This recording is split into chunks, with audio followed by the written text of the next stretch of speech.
In the upper right, folks, in the red, he is for the Shopify Rebellion dazzling TVP. It's Byun.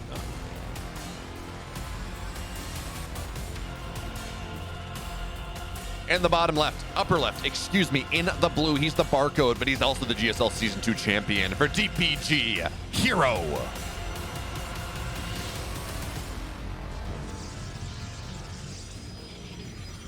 Let's see what these players have in store for us. Actually, I haven't had the chance to cast Byun versus herO for a while.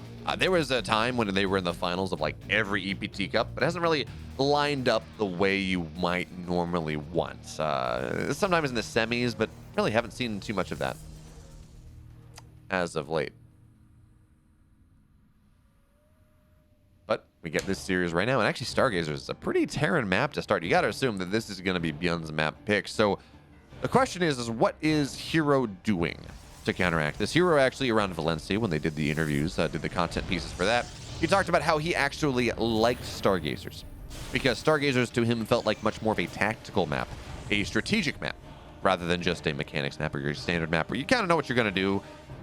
In chess, they talk about this idea of a new game versus theory, where the first 30 moves or so, maybe less, maybe more, depending on how it goes, is theory. You're not even really thinking about it. You have an opening set memorized, and you're kind of locked into it. And then it's when you diverge from the solved game that the game starts in earnest. And herO likes the new games. He doesn't like, because really, when you think about it, players choose builds and they always interact just a little differently, but you have the bones of it. You know how it's going to work. New maps or maps that do force you to think a little bit more laterally do give the creativity that herO is absolutely known for. This man is a madman. He's the man. He's a little, if he was not, a GSL champion, we might be a little bit worried about his sanity, but even still, he's an absolute madman. He loves to leverage these maps and start to do interesting things. But for now, nothing too crazy. Stargate opener coming from herO. He's not going to pseudo proxy and put it in his pocket natural, which is really almost a proxy. You put it like right outside of the range. You put it right about like right here. And then that is just outside of the range of the Zelnaga, and it really gets into Terran space super quickly. But instead, it's going to be the main. And this tells us, we don't really know. Could be an Oracle opener, could be straight into Phoenix. We'll find out in a second. But as Byun is building more and more Hellions, I do like going into Phoenix rather quickly. For now, though, Oracle to start. We will see Phoenix after that. And this is a great opener for herO in this game. So he is going to have eventually the anti-air that he needs, but these two bases are so close by air, and as actually with the additional Marines, the posture of this makes me almost think that Byun is going to go faster than I think he is. But even still, Adepts move out just a little bit, looking to knock down anything, and this actually started to be a problem. As much as I've been praising herO's opener, this second Oracle against a lot of builds is great, but it does not quite have the power that you want against this Hellion type of play. And actually, this is really cool. So Hellions are going to look for a run by Marines in the main base as well. Two Oracles can kind of fight. This is great scout here from here. He's going to send the Adepts back home. He sees the drop. Now he's got some idea of what's happening. But he does not have a wall from the natural. He's not aware of these Hellions whatsoever. And this is the first set of the puzzle piece that Byun is laying into place. But actually, only 3 workers will die for the moment. Oracles, they shoot it down. 4 workers fall, and that's not horrible, but not incredible. And the Adepts tangling with the Marines in the middle of the map. 4 workers is decent for Byun. It's not the end of the world damage that he's looking for, but on the flip side, it's not a massive problem. And actually, we don't have 4-ical, but we do have 3-ical. And, okay, you gotta be careful there. 3 Oracles, they one-shot Marines before combat shields. They one-shot SCVs. So we're gonna have to see how much damage here gets done with this. 3 Oracles is a pretty hefty commitment. And as the lock-on here is gonna find it immediately, but the Oracles, they're just gonna try to target all of this down. They're gonna get the Cyclone. Not enough Marines here either. This is actually a really nice move. It's gonna force the energy out of the Raven in the auto turret, but 2 Oracles have died. And the third one is just running out of energy. Cannot kill any SCVs. I don't like that from herO. I liked it for a second, but as the Raven popped out, as the second Oracle fell, I did not like it nearly enough. Again, you lose 1 Oracle, you kill the Cyclone, you kill a bunch of Marines, that's fine. It's when you lose the second one that it does become much more expensive.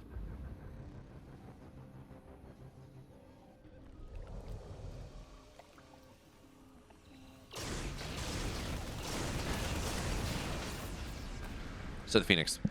Now they're starting to establish some level of map control, but I gotta ask myself, you know, if herO had gone for 1 Oracle or 2 Oracles, he would have, what, 5 Phoenix right now. So the Phoenix try to dive in, and herO just loses another one. Really uncharacteristic, sloppy Stargate control from herO in this game. He's lost 2 Oracles, lost a Phoenix, and that's not really what you're looking for if your name is herO. These units that you get early are supposed to survive. They're supposed to get you into the mid game, and they're not really doing that. As both one of mine, they get lifted, but it's 2 Phoenix. They don't do anything. They lift and they kind of sit there, and you're a bit awkward as 5 Adepts try to show up as well.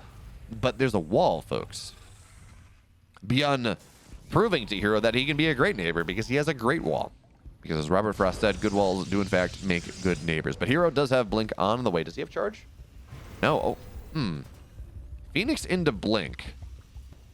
Oracle into Blink is the thing, but that's 1 Oracle.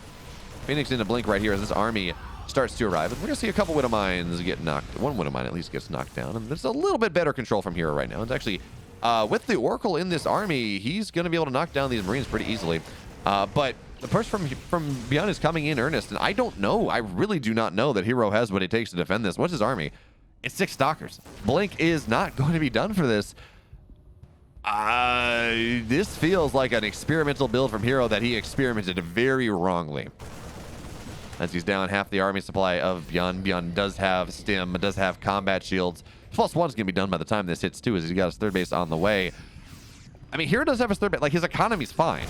But this army that he has is just, I don't think, good enough. But he dives on top of the Raven, knocks that down. I don't know how much the Raven matters, though. Now there are a couple more Stalkers, though. We're looking at 9 of them. But again, Blink is not done. There's a cannon at the front, but Shield Battery Overcharge not popped quickly enough. And the Biostim is on top of everything. More Stalkers are going to warp in here. And Blink is not done, even still. That being said, seems like herO is able to hold on well enough for the moment. His Blink is going to be done in 15 seconds. His army is going to be able to fight much better than +1's going to be done in about 30. That's going to be even nicer, but it feels like Byun he's hitting this timing before herO is ready. herO too greedy behind a really unfortunate opening, but actually nice micros. 1 Widow Mine's going to get triggered off. 2nd Widow Mine unburrows, and we don't have a robo. So really the only way you deal with these Widow Mines is actually you Blink on top of it. Oh, that's a bit of a dicey Blink there, Byun, or herO, excuse me, but Marauders fall. Medevacs start to fall. 3rd Medevac is falling here. Stalkers Blink back, and herO is... I look at the supply and he tells me he's not holding it. I look at how he's playing and it feels like he's got a decent shot. Widow Mines get blinked out, and now we're going to start to see some of these gateways under threat. But herO's trying to hold a +1 stimmed combat shield concussive shelled bio army with a ton of Widow Mines with just Blink Stalkers. And it doesn't really seem to be working out all that well. He's sitting on 7 gateways, soon to be 6 gateways. His charge is now on the way. Another medevac will fall.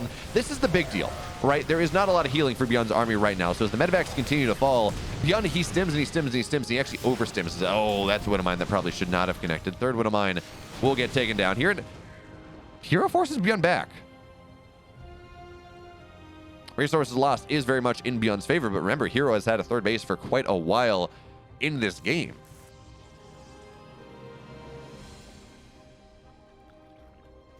Did herO do enough, though? Because, again, that was 19 Stalkers, 5 Phoenix, 3 Oracles, a couple of Adepts. I mean, this was expensive for herO. But he did bring the army supply much closer.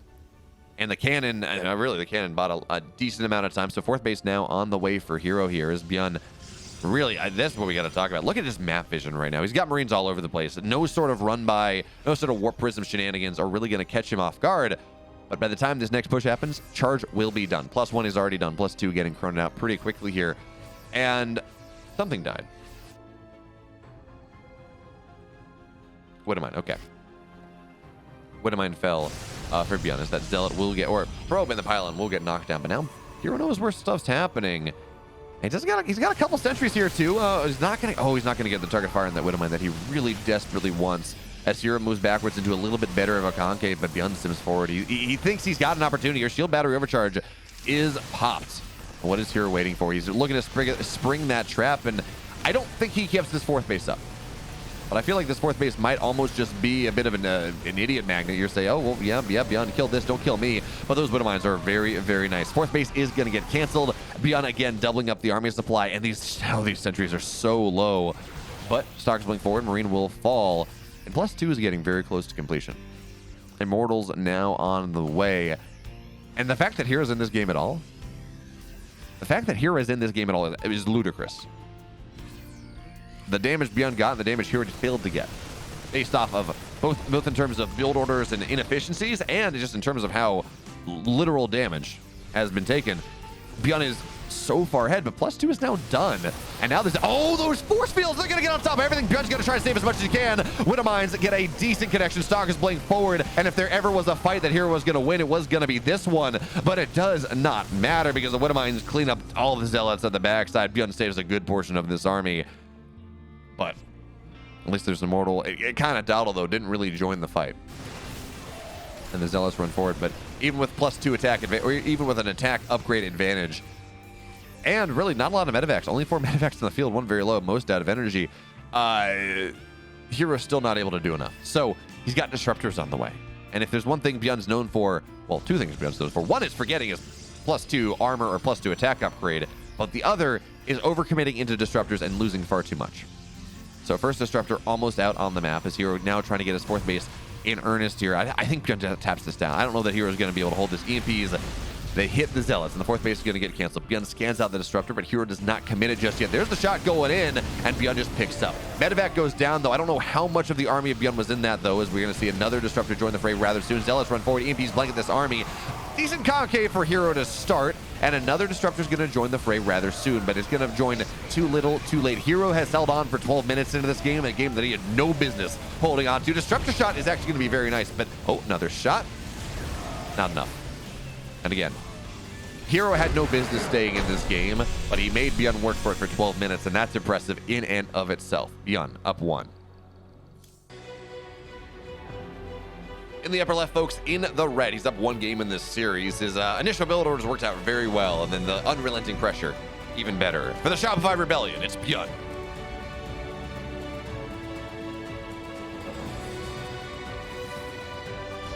In the bottom right, in the blue, down 1, but again, impressive hold in game 1. It's herO.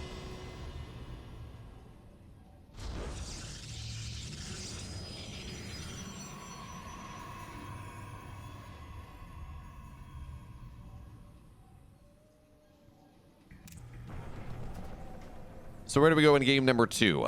Is this going to be Reaper expand? Is this going to be Marine expand? Byun has been doing the same thing at least twice in a row. We saw him do it to Nice in the previous series, and he did it pretty much very similar game build to in game 1 to herO. But he did get gas early, and I mean, granted, getting the gas timing, especially on 1 gas, is really not a tell of Reaper play or not. It's whether you get the Reaper or whether you get the Marine. So Marine opener once again from Byun, unlocking tech harass into the, not the mid game, but the early mid game. As oh, this probe gonna get an SCV? No, oh no, double plus ungood as the SCV will fall, or the probe will fall. Excuse me, Byun with a quick pull there, and bit of a bait, I guess. But for now, it's 1 probe. You expect to lose that anyways when the Marine pops out, when the Reaper pops out. So if you're going to be able to trade its life for one of the SCVs, not bad. That does tend to be fairly nice indeed. But for now, Byun building his natural on the high ground. Worried that herO might try to get a little aggressive, but also because this is his command center after his factory, I think, is what I saw. And that does, of course, mean that you're not really able to get the command center done before the adept gets on the other side of the map, especially on Moondance, which is just such 31-second natural. It's such a short map, which is really funny because of how many levels it has and how turtly it can be. It doesn't really feel like such a short map, and I know I say this a lot, but still bears pointing out. Stargate play is going to be the name of the game for herO in game number 2, and he did that game 1. I liked the idea of Stargate play, but for the build that Byun went for, getting that threeacle was not what you wanted. I would have loved to say single Oracle into Mass Phoenix. That would have been great. A pure Phoenix just from the start, but getting those 3 Oracles, losing 2 of them, is not what you want. And it really, with the 7 Marines in the medevac, the Oracles couldn't fight that super well either. So for now, herO does scout up the high ground. Sees that there's a command center up there, so he's not worried about 1 base aggression. And here comes a single Hellion. Last time it was 3 Hellions, this time it's 1. Let's see how much damage he gets done. He got 2 probes against Nice. That's 1 probe. Ooh, nice surround. He gets 1 probe, and that's about it. But I mean, realistically, it probably could have been 0 probes, but herO just boxed the entire composition. Or herO just boxed the entire probe ball and knocked that down.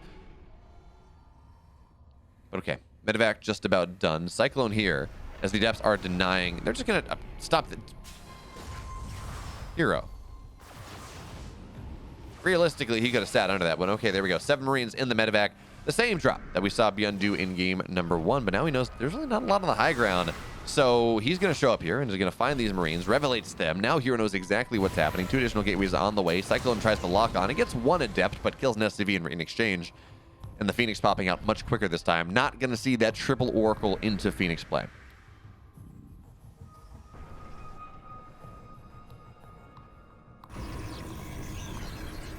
Oh, he's only double Oracle. I thought I only saw 1. Anyway, double Oracle into Phoenix.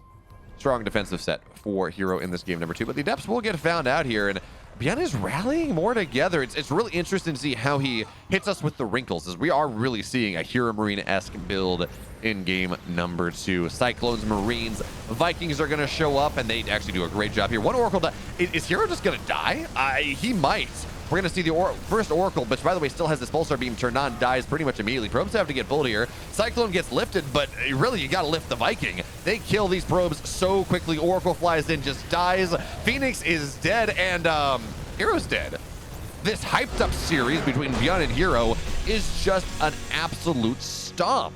Byun 2-0-0, and he's in the finals.